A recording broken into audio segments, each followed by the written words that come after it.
Remains, stand up. Of course, the name of that one. I just literally, you guys just walked up. We just got a chance to sit down, start chatting. Welcome to Kansas City. Welcome back to Kansas City, actually.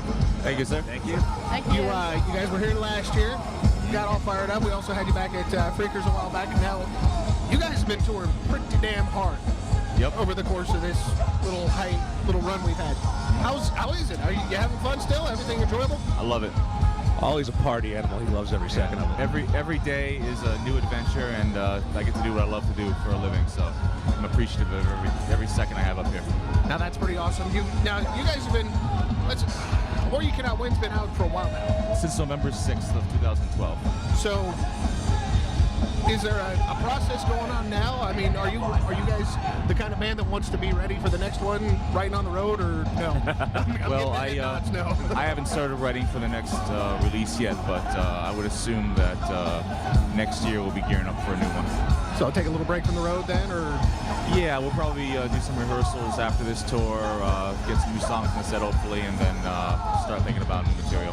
Very nice. Now, when you go into the writing process, as far as that goes, do you guys literally all jam in together? Or is it kind of usually there are ideas brought to the rehearsal studio ahead of time, and then we hash out arrangements and stuff like that. But just sitting there and looking at each other, trying to come up with ideas is a really dumb way to write songs.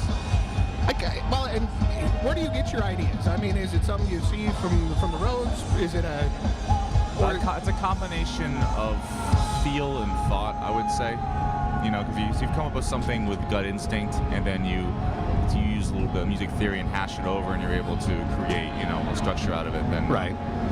It's a combination of pretty much every method possible. So. Okay. Now, I guess you guys actually are.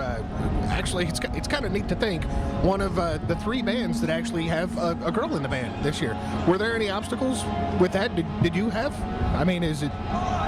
No, not really. Not really? No. I mean, you do an awesome job. Thanks.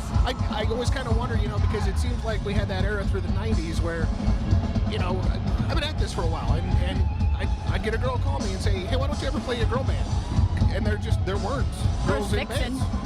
Well, that was the 80s. But then through the 90s, there was Cole. Well, they had a guy in that. Sheryl Crow. Yeah. But not on, like, the actual rock side, I guess is where I'm going with. Oh, it went pretty... Yeah. I guess she was still kind of doing stuff through the 90s. Drain. Yeah, Drain I guess Drain was the main one of the 90s. So. Drain CH. Very good. Now, you guys are the Breeders. Yeah. Actually, the Donnas. All right, I take that back. Never mind. I guess there have been quite a few girls in rock.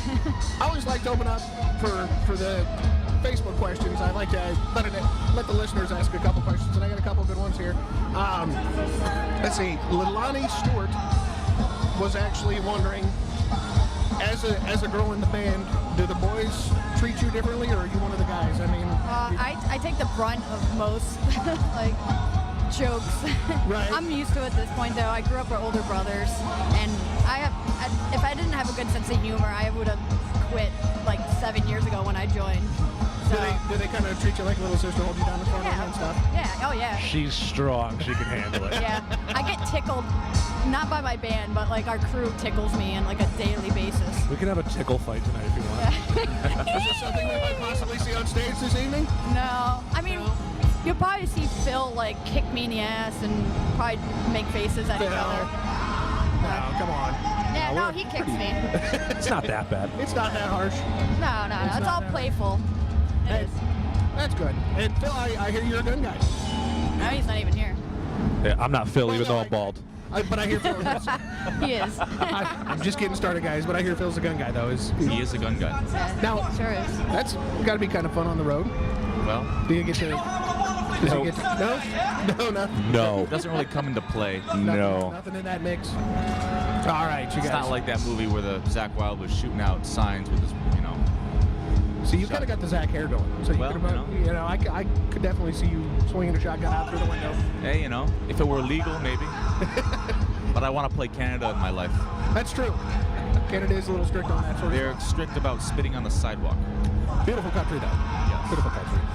Now, I guess you guys are ready to go. We're going to be jumping on stage here in just 1:30. 1:30. And you're going to be over at the autograph booth. I got all this stuff written down at 2:30. What's the weirdest thing you guys have ever had to sign? The earliest or latest? Weirdest. The strangest thing. I signed a tampon once. Did you really? Unused one. Some guy's cancer. Oh yeah, his cancer stomach. That was really Like a weird. blur? Really awkward. Oh, Sad. cancer thing? He's like, Yeah. this is cancer. Sign this. Yeah. Oh. That's pretty damn weird. Whatever makes them happy. Exactly. Well, you guys, thank you so much for coming by. Getting ready to fire it up here in just a little bit. Thank you so much for coming back to Kansas City. We're looking forward to it. We'll see you out there in just Thanks a for little bit. having us on the main stage. Yeah, thanks for having Thank you, brother. Absolutely. Yeah. Absolutely. Live from Rockfest. We are live. The party is on. Get your ass out here.